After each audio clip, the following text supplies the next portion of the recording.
Hi ಸ್ನೇಹಿತರೆ, ಎಲ್ಲರಿಗೂ ನಮಸ್ಕಾರ. ನೋಡಿ ಸ್ನೇಹಿತರೆ, ಗೃಹಲಕ್ಷ್ಮಿ ಯೋಜನೆಯ 12ನೇ ಕಂತಿನ ಹಣ ಸೆಪ್ಟೆಂಬರ್ 2ನೇ ತಾರೀಕಿನಿಂದ ಪ್ರತಿಯೊಂದು ಫಲಾನುಭವಿಗಳಿಗೂ ಬ್ಯಾಂಕ್ ಖಾತೆಗಳ ಮೂಲಕ ಬಿಡುಗಡೆ ಮಾಡ್ತಾ ಇದೀವಿ ಅಂತ ಸಚಿವ ಲಕ್ಷ್ಮೀ ಹೆಬ್ಬಾಳ್ಕರ್ ಅವರೇ ಖುದ್ದಾಗಿ ಗೃಹಲಕ್ಷ್ಮಿ ಫಲಾನುಭವಿಗಳಿಗೆ ಮಾಹಿತಿಯನ್ನ ಕೊಟ್ಟಿದ್ದಾರೆ. ಸ್ನೇಹಿತರೆ, ಈಗಾಗಲೇ 12ನೇ ಕಂತಿನ ಗೃಹಲಕ್ಷ್ಮಿಯ ಫಲಾನುಭವಿಗಳ ಬ್ಯಾಂಕ್ ಖಾತೆಗೆ ಹಣ ಬಂದು ಜಮಾ ಆಗಿದೆ. ಕಳೆದ ದಿನಗಳಿಂದ ಸಾಕಷ್ಟು ಫಲಾನುಭವಿಗಳು ಗೃಹಲಕ್ಷ್ಮಿ ಯೋಜನೆಯ 12ನೇ ಕಂತಿನ ಹಣ ಯಾವ ದಿನದಂದು ಬರುತ್ತೆ ಅಂತ ಕಾಯ್ತಾ ಇದ್ದೀರಿ. ಅಂತಹ ಪ್ರತಿಯೊಂದು ಫಲಾನುಭವಿಗಳಿಗೆ ನಾಳೆ ಸೋಮವಾರದಿಂದ ಗೃಹಲಕ್ಷ್ಮಿ ಯೋಜನೆಯ 12ನೇ ಕಂತಿನ ಹಣ ನಿಮ್ಮ ಬ್ಯಾಂಕ್ ಖಾತೆಗೆ ಬಂದು ಸೇರಲಿದೆ. ಕರ್ನಾಟಕದ 31 ಜಿಲ್ಲೆಗಳಿಗೆ ಹಣ ಬರ್ತಾ ಇದೆ. ಹಾಗಾದ್ರೆ ಬನ್ನಿ, ಯಾವ ಜಿಲ್ಲೆಗಳಿಗೆ ಹಣ ಬರ್ತಾ ಇದೆ ಈ ವಿಡಿಯೋ ಮೂಲಕ ತಿಳಿಸಲಾಗುತ್ತೆ. ಅದಕ್ಕಿಂತ ಮೊದಲು ನೀವಿನ್ನೂ ಸಹ ನಮ್ಮ ಚಾನಲ್ಗೆ ಸಬ್ಸ್ಕ್ರೈಬ್ ಆಗಿಲ್ಲ ಅಂದ್ರೆ ಈ ಕೂಡಲೇ ನಮ್ಮ ಚಾನಲ್ಗೆ ಸಬ್ಸ್ಕ್ರೈಬ್ ಆಗಿ, ಹಾಗೇನೆ ವಿಡಿಯೋಕ್ಕೊಂದು ಲೈಕ್ ಕೊಡಿ. ನೋಡಿ ಸ್ನೇಹಿತರೆ, ಗೃಹಲಕ್ಷ್ಮಿ ಯೋಜನೆಯ 12ನೇ ಕಂತಿನ ಹಣ ಜುಲೈ ತಿಂಗಳ ಹಣ ನಿಮ್ಮ ಬ್ಯಾಂಕಿನ ಖಾತೆಗೆ ಬಂದಿಲ್ಲ. ಯಾವ ದಿನ ಬರುತ್ತೆ ಅಂತ ಸಾಕಷ್ಟು ಫಲಾನುಭವಿಗಳು ಎದುರು ನೋಡ್ತಿದ್ದೀರಾ. ಸೊ ಕೊನೆಗೂ ಗೃಹಲಕ್ಷ್ಮಿ ಫಲಾನುಭವಿಗಳ ಬ್ಯಾಂಕ್ ಖಾತೆಗೆ ಗೃಹಲಕ್ಷ್ಮಿ ಯೋಜನೆಯ 12ನೇ ಕಂತಿನ ಹಣವನ್ನು ಬಿಡುಗಡೆ ಮಾಡ್ತಾ ಇದ್ದಾರೆ.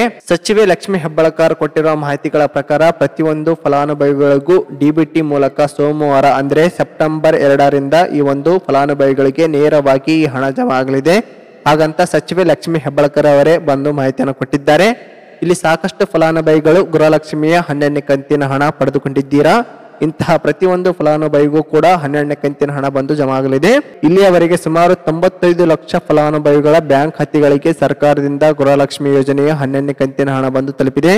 ಅದೇ ಒಂದು ಕಾರಣಕ್ಕೆ ಜುಲೈ ತಿಂಗಳ 12ನೇ ಕಂತಿನ ಹಣವನ್ನು ಸರ್ಕಾರವು ಪ್ರತಿಯೊಂದು ಜಿಲ್ಲೆಗಳಿಗೆ 4 ಹಂತದಲ್ಲಿ ಹಣವನ್ನು ಬಿಡುಗಡೆ ಮಾಡ್ತಾ ಇದ್ದಾರೆ.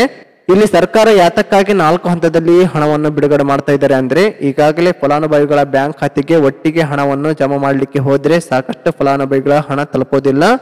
ಇದೇ ಒಂದು ಕಾರಣಕ್ಕೆ ಸರ್ಕಾರವು ಪ್ರತಿಯೊಂದು ಜಿಲ್ಲೆಗಳನ್ನು 4 ಹಂತಗಳಾಗಿ ವಿಂಗಡಿಸಿ ಹಂತ ಹಂತವಾಗಿ ಪ್ರತಿಯೊಂದು ಫಲಾನುಭವಿಗಳ ಖಾತೆಗಳಿಗೆ ಹಣವನ್ನು ಹಾಕಲಾಗುತ್ತೆ ಅಂತ ಲಕ್ಷ್ಮೀ ಹೆಬ್ಬಾಳ್ಕರ್ ಅವರೇ ಮಾಹಿತಿಯನ್ನು ಕೊಟ್ಟಿದ್ದಾರೆ.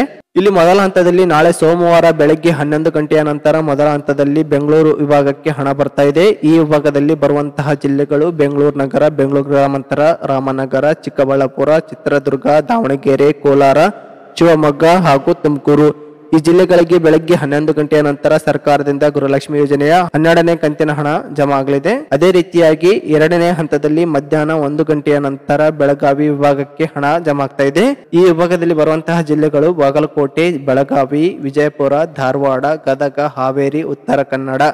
ಈ ಜಿಲ್ಲೆಗಳಿಗೆ 2ನೇ ಹಂತದಲ್ಲಿ ಗೃಹಲಕ್ಷ್ಮಿಯ ಯೋಜನೆಯ 12ನೇ ಕಂತಿನ ಹಣ ಜಮಾ ಆಗ್ತಾ ಇದೆ.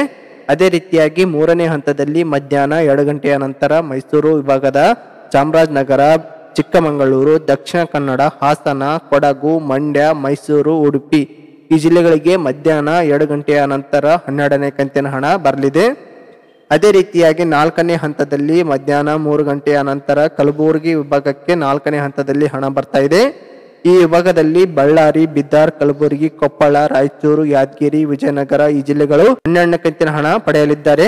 ನೋಡಿ ಸ್ನೇಹಿತರೆ, ಒಂದ್ಸಲ ಗೃಹಲಕ್ಷ್ಮಿ ಯೋಜನೆಯ ಹಣ ಸರ್ಕಾರದಿಂದ ಡಿಬಿಟಿಗೆ ಕಳಿಸಿದರೆ ಪ್ರತಿಯೊಂದು ಫಲಾನುಭವಿಗಳ ಬ್ಯಾಂಕ್ ಖಾತೆಗೆ ಹಣ ಜಮಾ ಆಗಲಿಕ್ಕೆ ಸುಮಾರು 15 ದಿನಗಳ ಕಾಲಾವಕಾಶ ಬೇಕಾಗುತ್ತೆ. ಯಾಕಂದ್ರೆ ಪ್ರತಿಯೊಂದು ಫಲಾನುಭವಿಗಳ ಬ್ಯಾಂಕ್ ಖಾತೆಯಂತೆ ಆ ಒಂದು ಬ್ಯಾಂಕಿನ ಹೆಸರಿನಂತೆಯೇ ಬೇರೆ ಬೇರೆ ಬ್ಯಾಂಕ್ ಖಾತೆಯನ್ನು ಹೊಂದಿರುತ್ತಾರೆ. ಹಾಗಾಗಿ ಸ್ವಲ್ಪ ತಡ ಆಗುತ್ತೆ. ಇನ್ನು ಕೆಲವರಿಗೆ ಬೇಗನೆ ಜಮಾ ಆಗುತ್ತೆ, ಇನ್ನು ಕೆಲವರಿಗೆ ಸ್ವಲ್ಪ ಟೈಮ್ ತಗೊಳುತ್ತೆ. ಇದೇ ಕಾರಣಕ್ಕೆ ಸರ್ಕಾರ ಹಂತ ಹಂತವಾಗಿ ಪ್ರತಿಯೊಬ್ಬರ ಬ್ಯಾಂಕಿನ ಖಾತೆಗಳಿಗೆ ಹಣವನ್ನು ಬಿಡುಗಡೆ ಮಾಡಲಿದ್ದಾರೆ. ಇದಿಷ್ಟು ಸರ್ಕಾರದಿಂದ ಬಂದಿರುವಂತಹ ಹೊಸ ಮಾಹಿತಿಯಾಗಿದ್ದು, ದಯವಿಟ್ಟು ಪ್ರತಿಯೊಬ್ಬರು ನನ್ನ ಚಾನಲ್ ಅನ್ನು ಸಬ್ಸ್ಕ್ರೈಬ್ ಮಾಡಿಕೊಳ್ಳಿ. ಹಾಗೆಯೇ ಈ ವಿಡಿಯೋಕ್ಕೊಂದು ಲೈಕ್ ಕೊಟ್ಟು ನಿಮ್ಮ ಸ್ನೇಹಿತರಿಗೆ ಈ ವಿಡಿಯೋನ ಶೇರ್ ಮಾಡಿ. Thank you.